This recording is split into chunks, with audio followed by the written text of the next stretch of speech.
I am obliged under the rules of engagement to indulge in a brief exposition of our theme today and to connect it hopefully in some way to James Fintan Lalor. I will be basing this exposition on his writings, not on psychoanalyzing his motives, as Ruth suggested might have been an interesting possibility. It would have been very, very interesting, except the little drama last night was based on the words of James Fintan Lalor. He didn't, unfortunately, write much about his Oedipus complex, so Mike Finn was not able to use that kind of material to really allow me to nail him on the fact that you're doing all this because you hate your father and you want to kill him, and so on and so forth. Let me begin with the iconic phrase, Ireland her own, and all therein from the sod to the sky, the soil of Ireland for the people of Ireland. A distillation in 2 lines of the philosophy of James Fintan Lalor. Pithy, pointed, simple and precise. But one of the questions I would ask, is this the sort of man we would want around the place today? Or to borrow one of those most elegant phrases, modern phrases, is this the kind of man we would want around the place going forward? What would he think of the Ireland of today? No longer her own, to use his own words, but dependent on the highly qualified generosity of the EU, the ECB and the IMF. As an early advocate of rent strikes, he's clearly a champion of the principle of strategic default. So we can be pretty sure where he would have stood on the issue of repaying speculators from the National Exchequer and borrowing billions to repay bets that went badly wrong.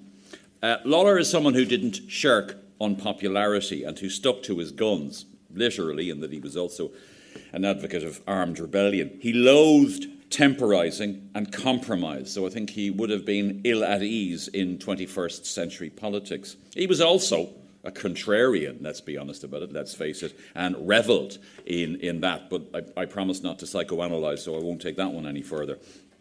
This is a man who detested the milk and water, forelock-tugging nature of the repeal movement of Daniel O'Connell and made no bones about his opposition to what he saw as a half measure of national independence. He was even prepared to sup with the enemy in the form of the Tory Prime Minister Robert Peel, rather than countenance the advance of what he saw as an insipid agitation, such an insipid agitation as the repeal movement. So would there have been any room in the Ireland of today or of tomorrow for such a man? Unlikely in a political system that doesn't appear to be able to see beyond party discipline. Lalor was, among other things, what used to be called, when I started in university, a political economist. Now they're just economists.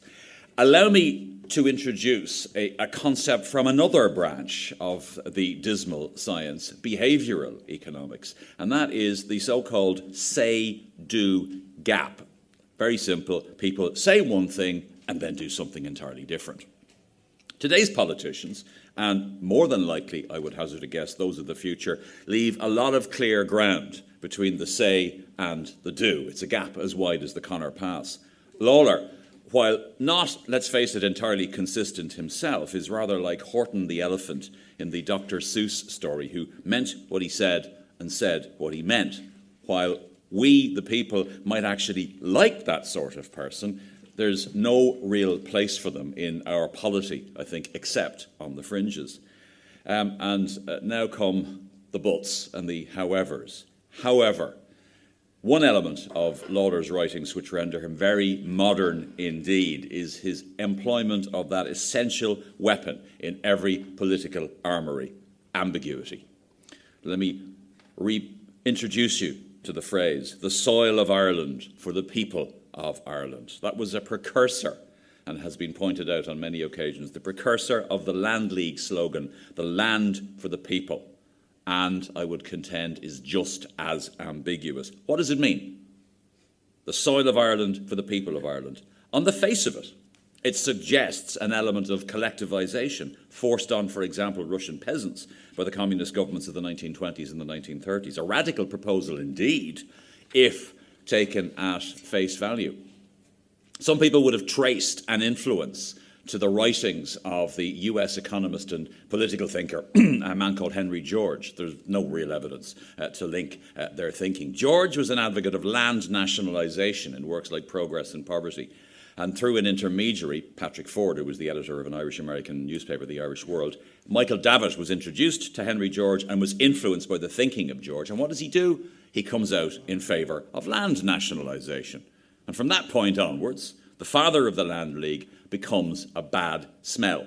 He becomes an embarrassment to his erstwhile acolytes and colleagues. He becomes an embarrassment to the leadership of the Irish National League, to Charles Stewart Parnell. They still paid lip service to him as a sort of a pilgrim father of agrarian reform, but nobody wanted to hear about land nationalisation.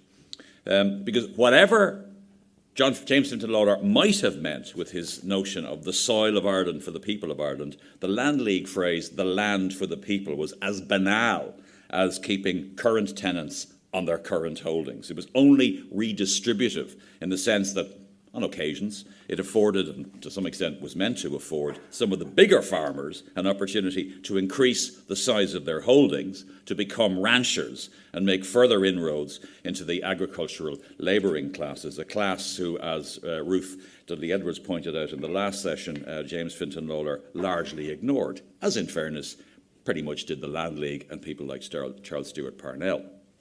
Et voila, happy days. Banish, on the one hand, the overbearing landlord and the potentially dangerous underclass with one trite slogan, the land for the people. If anyone is beginning to get a sense of déjà vu, I think that's not altogether surprising. Burn the bondholders, the ultimate expression of the say-do gap. The land for the people is a fine slogan, as long as any such transactions are mediated by bankers and developers so that both sides benefit at the expense of the poor sod in the middle. So maybe we should amend the famous phrase of James Fintan Lalor, and it should become from the poor sod to the sky.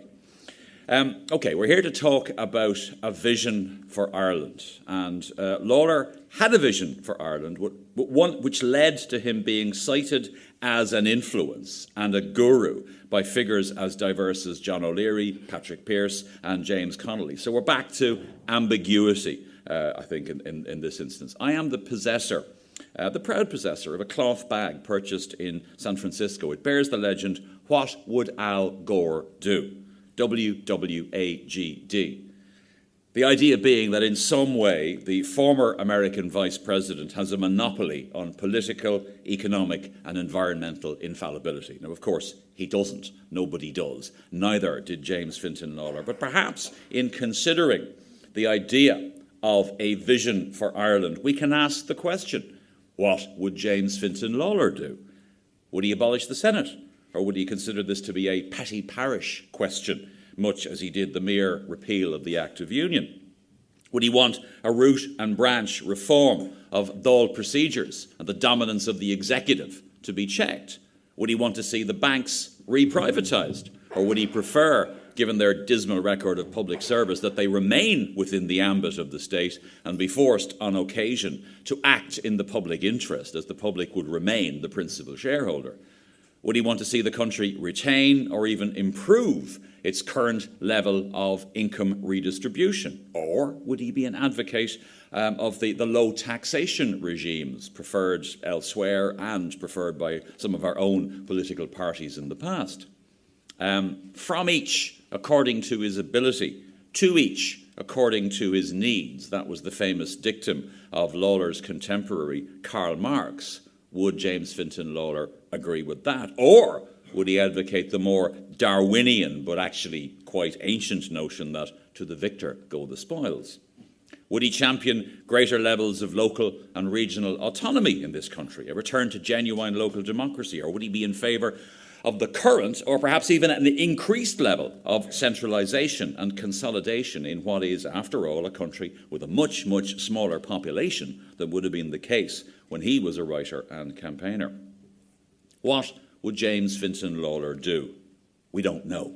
He's left us his writings as some kind of a guide, but these are open to and have been exposed to a variety of interpretations. And perhaps, like a number of those who have quoted and or appropriated Lalor, we might simply pick and choose from amongst his writings, or God forbid, we might actually twist that writing to our own ends in a self-serving, special pleading interpretation. I have no idea what road our panellists are going to go down, whether they will ask, what would James Fintan Lalor do? Whether they will address some or any of the issues that I've just raised in terms of a vision for Ireland. But let's find out what they are going to say.